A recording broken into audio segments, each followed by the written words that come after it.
Hello বাচ্চো, welcome to Biohack NEET প্রস্তুতির জন্য Bangla YouTube channel.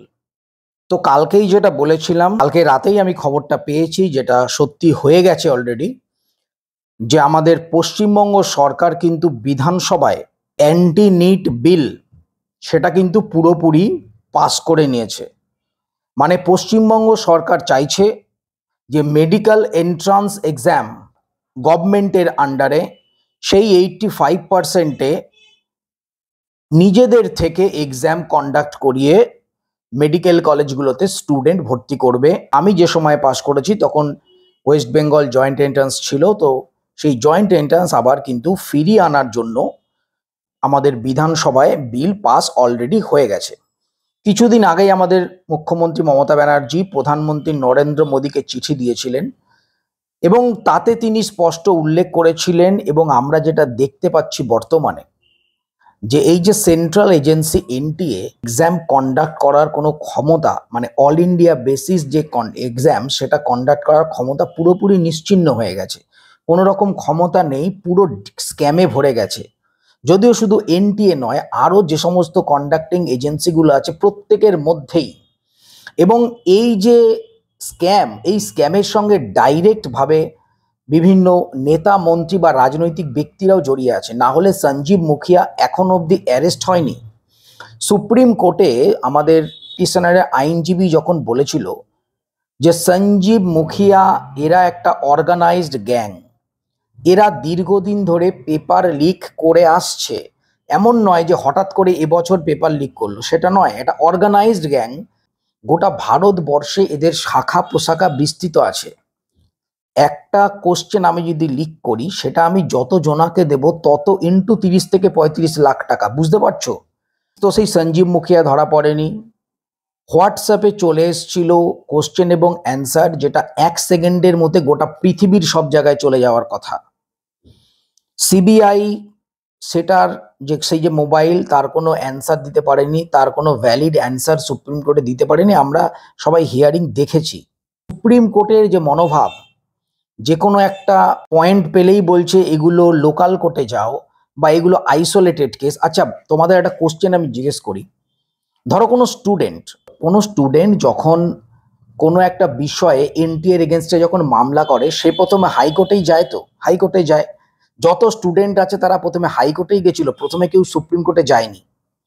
Supreme court নিজে নির্দেশ দিয়েছিল যে এবার থেকে হাইকোর্ট এই নিট ম্যাটারে কোনো রকম শুনানি করবে না, কোনো রকম কেস অ্যাকসেপ্ট করবে না। তোমরা জানো সুপ্রিম কোর্ট নিজে নির্দেশ দিয়েছিল যে হাইকোর্টে কিন্তু নিটের ম্যাটার হবে না, ডাইরেক্ট সুপ্রিম কোর্টে এসো।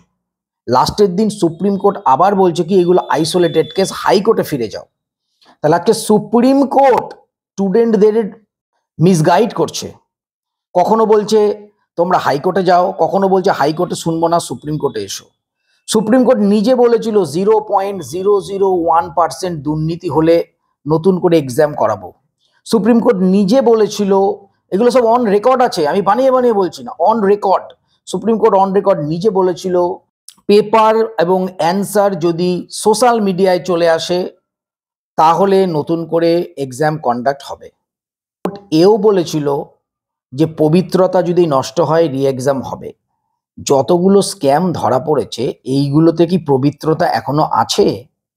স্টুডেন্টদের মনে এনটিএ এবং সেন্ট্রাল গভর্নমেন্ট সম্বন্ধে কোনো রকম বিশ্বাস করতে পারছে? আজকে একটা স্টুডেন্ট কোন ভরসায় নিটের প্রিপারেশন করবে? 650 পেয়ে সে যদি সরকারি মেডিকেল কলেজ না পায়, তাহলে কি 720 থেকে 720 পেতে হবে? কত পেতে হবে? তো আজকে সুপ্রিম কোর্ট ইটসেলফ স্টুডেন্টদের সাথে অন্যায় করেছে। সুপ্রিম কোর্ট নিজের কথা রাখতে পারেনি।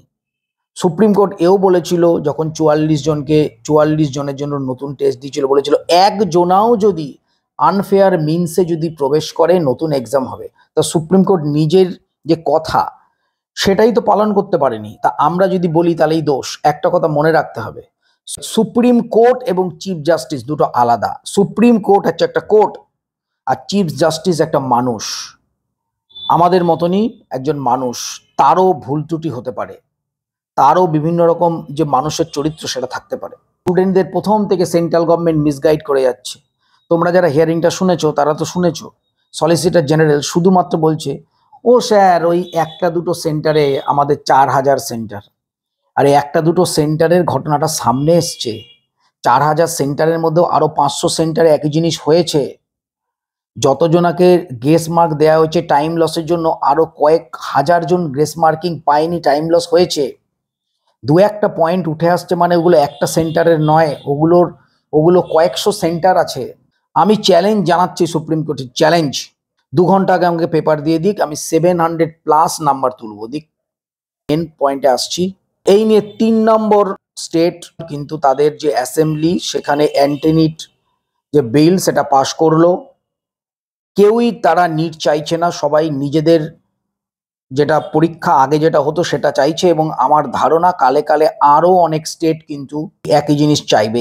সুপ্রিম কোর্টে আর্গুমেন্টটা যে পয়েন্টে হবে মিলিয়ে নিও, সেই পয়েন্ট হলো স্টেট গভর্নমেন্ট তাদের যে স্টেটে মেডিকেল ভর্তি করার এক্সাম করতে পারে কি না। সুপ্রিম কোর্ট কি নির্দেশ দিয়েছিল, নিট কি হয়েছিল সেই না, আর্গুমেন্ট যেটা হবে স্টেট গভর্নমেন্টের কি সেই পাওয়ার আছে আইন অনুযায়ী যে নিজের রাজ্যের মধ্যে সে মেডিকেল এন্ট্রান্স এক্সাম কন্ডাক্ট করতে পারে। অবশ্যই পারে, সারা জীবন করে এসছে। কিছুদিন আগেই তোমরা জানো সুপ্রিম কোর্ট একটা নির্দেশ দিয়েছে যে সিবিআই কোনো রাজ্যে গেলে সেই রাজ্যের পারমিশন ছাড়া সেই রাজ্যে তদন্ত করতে পারবে না, আগে পারতো, চেঞ্জ করে দিয়েছে। তেমনি এখানে আর্গুমেন্টের পয়েন্ট হবে ডিফারেন্ট, যে স্টেট গভর্নমেন্ট কি তাদের নিজেদের স্টেটের যে মেডিকেল সিট তাতে এক্সাম করাতে পারে, হ্যাঁ কি না। তো সুপ্রিম কোর্ট নিজের স্ট্যান্ড পয়েন্ট তো বারবার চেঞ্জ করছে, আমরা দেখছি, চেঞ্জ করে দেবে। আলটিমেটলি আমার ধারণা নিট বন্ধ হবে, রাজ্যরা যে নিজেদের এন্ট্রান্স যে এক্সাম সেটাই নেবে। তো এই মুহূর্তের এটাই আপডেট ছিল। পশ্চিমবঙ্গ কিন্তু অলরেডি বিল পাস করে নিয়েছে, এবার দেখা যাক সামনে কি হয়। নিট রিলেটেড ইনফরমেশনের জন্য চ্যানেলটা সাবস্ক্রাইব করো, পাশে থাকো। আবার আসছি নতুন একটা ইনফরমেশন নিয়ে। সবাইকে ভালো থেকো, মন দিয়ে পড়াশোনা করো, টাটা।